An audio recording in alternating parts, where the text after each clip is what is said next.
Good day, everybody, and welcome to Rolling in Crypto, another episode. Hope you all had a good day in crypto investing today. I'm still following up on the Crypto 101 series, just kind of basic information when you get involved with crypto or Bitcoin or altcoins. So with that said, once again, gotta get this out of the way. I'm not a financial advisor. I'm not your financial advisor. This is for entertainment and educational purposes only. Please like, comment, and subscribe. We want to build this community. We want to share as much information as possible. There's so much information that comes out. All we do all day long is just read information, trying to stay abreast of the current crypto cycle. The new things are coming, new NFTs, new airdrops, new coins, so much new stuff that, and just like the IRAs now with crypto, just man. And we're going to cover all that. Please leave comments about things you like and don't like. Please leave comments about things you would like to see a video made. We'll research it and do a video for you. Today, we're going to continue with the Crypto 101 information. And one of the things that new people who don't understand blockchain or Bitcoin, one of the things that happens is they have a lot of myths. They hear myths, their friends telling them this and that. So we're going to go over the myths today of crypto. So I'm going to share my screen with you here. And here we go. All right. So, of course, you've heard this from everybody. Bitcoin is a bubble. While it's true, Bitcoin is a speculative investment. You can get big returns from it, or you can lose a lot of money. That doesn't mean Bitcoin itself is a bubble. If you go over the past 8 years of Bitcoin, you can see that it goes up. Even though it has dips, it's continually going up. And will it always go up? I doubt it. But is it going to go up for the short term or even the long term? I say yes. And I agree with a lot of the experts that Bitcoin will reach, at least 100,000. Now, some are saying 200,000. Of course, there are people saying 500,000, which as it becomes more retail, I would have to say I would lean towards 200, 500,000 because, there's only so many Bitcoins made, 20 million. And they're getting close to mining them all. So, we'll be using fractional shares of Bitcoin or some other crypto. But right now, we're just talking about Bitcoin because this is the beginner series. You'll always hear about the tulip mania during the 17th century from Dutch. And tulips were going, now this is tulips, tulip bulbs were selling for 100,000 or $10,000 a bulb. Special tulips that came out in certain colors, and everybody got into it real crazy. And then, it lasted about 6 months and then it crashed and tulips never were worth that much again. Some of you may remember Beanie Babies, when people were going crazy for Beanie Babies and just putting a lot of money into them. And this Beanie Baby would be worth 1,000, and there's rare Beanie Baby. Well, hopefully your Beanie Baby portfolio was reduced and you didn't invest a lot in Beanie Babies. Bitcoin has no real world uses. Well, we already know that that's not the case. You hear too many stories, of people accepting Bitcoin, Elon Musk accepting Bitcoin. Bitcoin's gone through some price cycles over a course of 12 years and has recovered each time to achieve new high. And I'm sorry, I'm going back over just to talk about Bitcoin. So it's because it continues to go up, it has started to become slightly mainstream. So it has real world uses. Critics like to claim that Bitcoin isn't useful in the real world, but it does have a use. It's mostly useful for illicit activity. Don't know if that's the truth or not. I would say that's a part of the myth. And neither of those statements are true, but Bitcoin has a long history as a means of paying payments to anyone in the world, all without a bank or a payment processor in the middle, and it's increasingly being used as gold-like hedge against inflation by major institutional investors.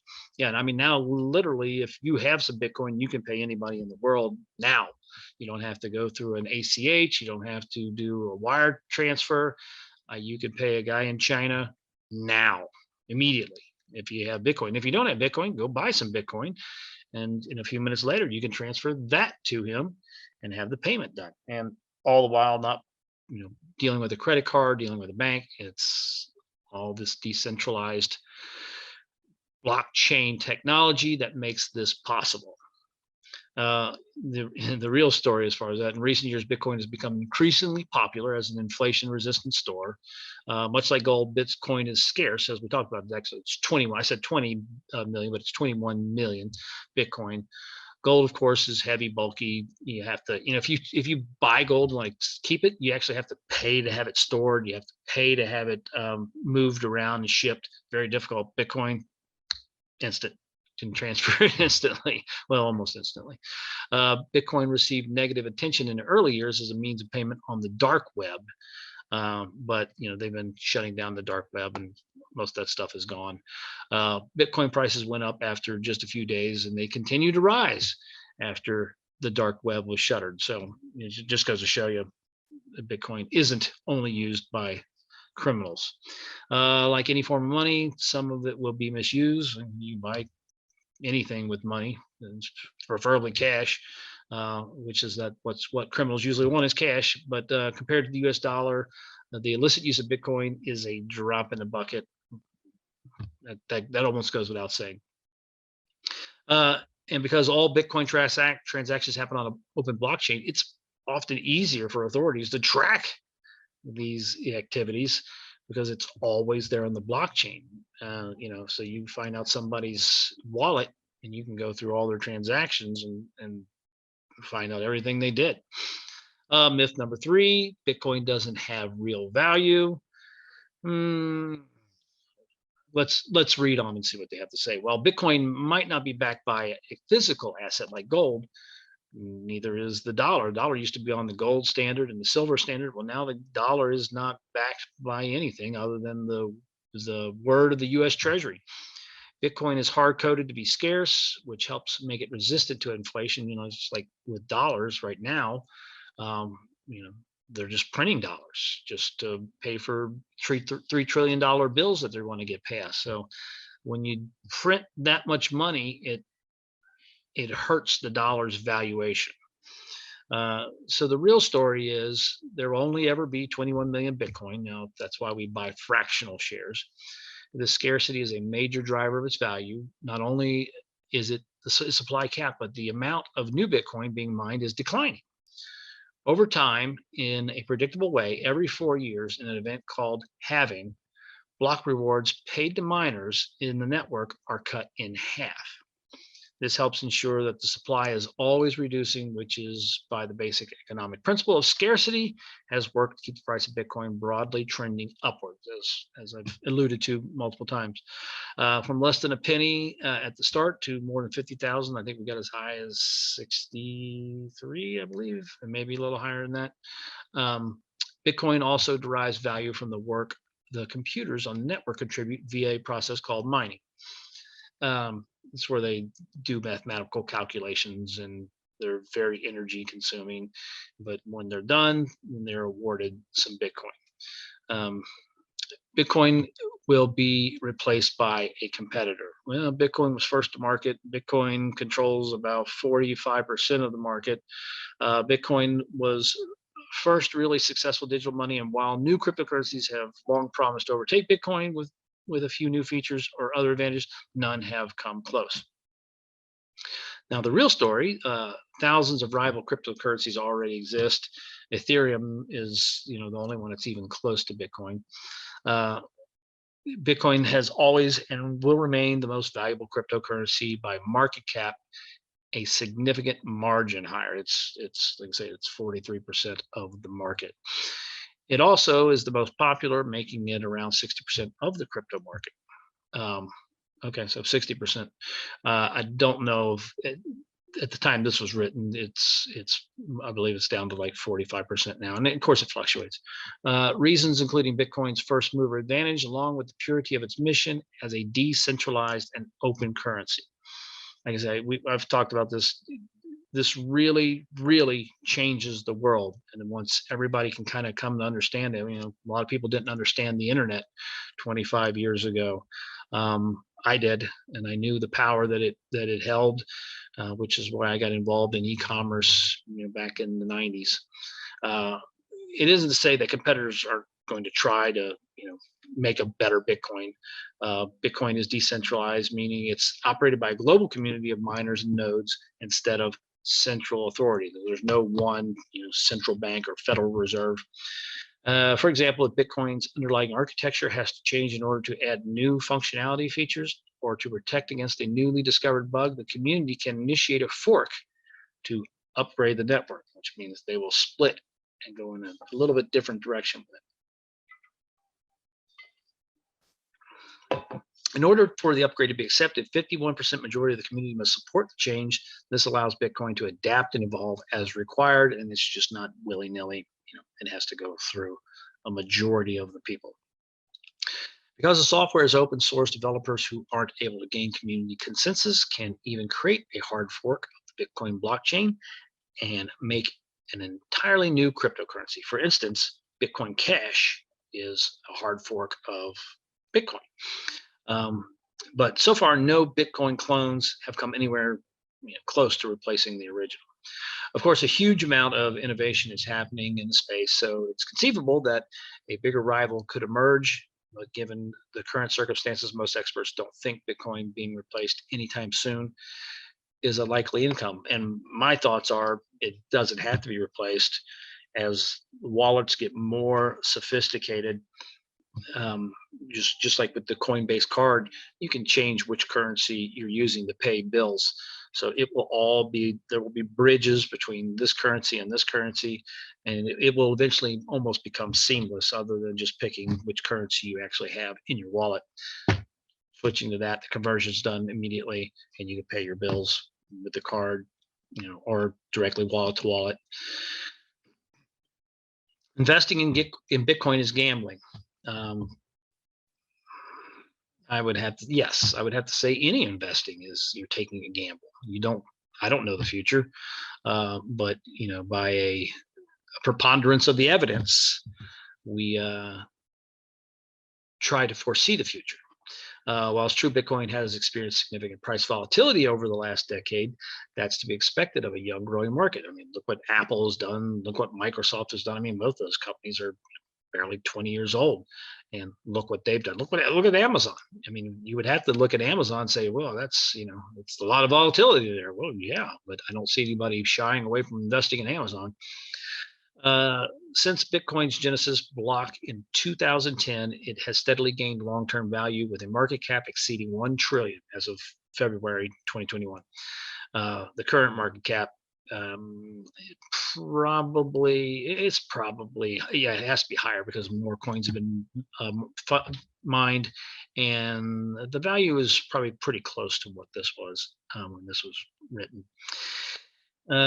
Bitcoin has continued to mature. Robust regulatory structure in countries around the world have helped to attract a wave of institutional investment. So, there are countries now, that it's their currency. The fundamental rationale for Bitcoin investors believe that their value holding should rise, which is true.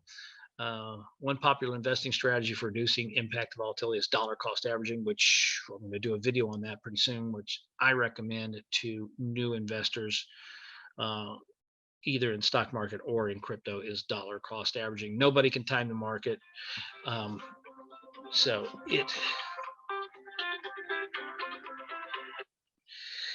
Nobody can time the market, so it's better just to time your investments and just put them in on a regular basis. That way you catch the ups and you catch the downs.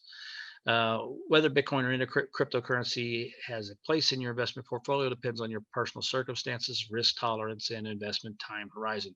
Yeah, don't be putting your RIT money or your mortgage payment into Bitcoin and thinking that it's going to jump $1,000 tomorrow. That's not what it's about. It's money that you can afford to lose, but don't want to lose. And just think, if you would have been in Bitcoin 10, 12 years ago, you will be in a different world right now. Even if you just bought a little bit back then, your whole world would change. And I believe that can still happen. Myth number 6, Bitcoin isn't secure. The Bitcoin network has never been hacked. It's an open source code, has been scrutinized by countless security experts and computer scientists. Bitcoin was also the first digital currency to solve the double speed problem, making trustless peer-to-peer currencies a reality. Further, all Bitcoin transactions are irreversible, unlike credit card transactions where, as a merchant, somebody can buy something and say, oh, I didn't get that when you shipped it to me, and you lose your money. We're not really going to need to go over that. The seventh myth is Bitcoin is bad for the environment. Bitcoin mining is an energy intensive process, and it is. But determining the environmental impact is hard. For one thing, all aspects of the digital economy require energy. Consider the entire global banking system and all the energy it requires to process bank transactions, power office buildings, run lights, ATMs, local branches, and much more. Recent research by New York-based fund ARK Investment Management concludes that Bitcoin is much more efficient than traditional banking and gold mining on a global scale. I would have to see more evidence to agree with that. A significant portion of Bitcoin mining is powered by renewable energy sources, including wind, hydro, and solar. That is true, and it's even getting more so.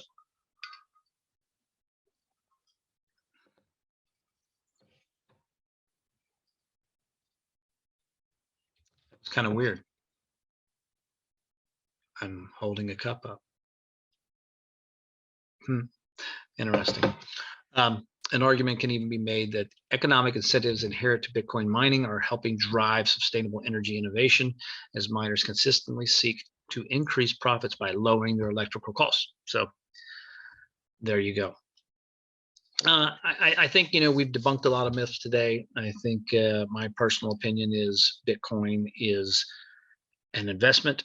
It's a sound investment. Don't make it the majority of your portfolio. Make it a part of your portfolio. And if you don't have a portfolio, I would make it a small part of your disposable income. If you don't have disposable income, you can start investing in Bitcoin as little as $1 a pop.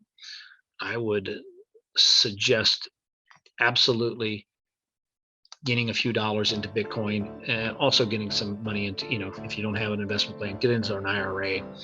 You can invest in Bitcoin in an IRA, which is really good. So you don't have to pay taxes on it until later on in life, or maybe not at all, depending on which IRA you have.